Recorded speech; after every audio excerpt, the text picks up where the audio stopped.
5000 साल पहले जब नील नदी के किनारे मिस्र में पिरामिड बन रहे थे, जब मेसोपोटामिया की धरती पर दजला और फरात की घाटियों में मानव पहली बार लेखन सीख रहा था और जब यूनान में सभ्यता की नींव रखी जा रही थी, उसी समय भारत में सिंधु घाटी सभ्यता अपने चरम पर थी।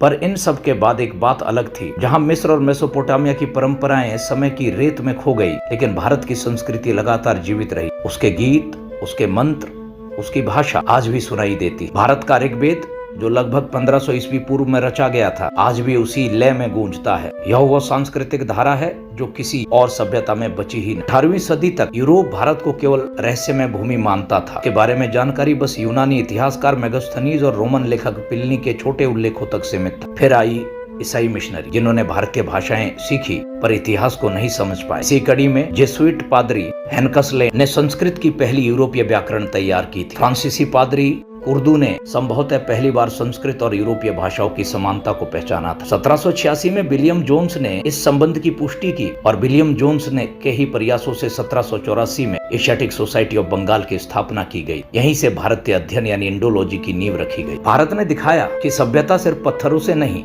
बल्कि स्मृति और परंपराओं में जीवित रहती। जहां मिस्र अपनी फराओं को भूल गया, वहीं भारत ने अपने वेद, अपने मंत्र, अपनी संस्कृति आज तक सहज कर रखी है। यह है भारत, एक ऐसी सभ्यता जो कभी टूटी नहीं, जो आज भी 5000 साल बाद अपनी आत्मा के साथ जीवित है।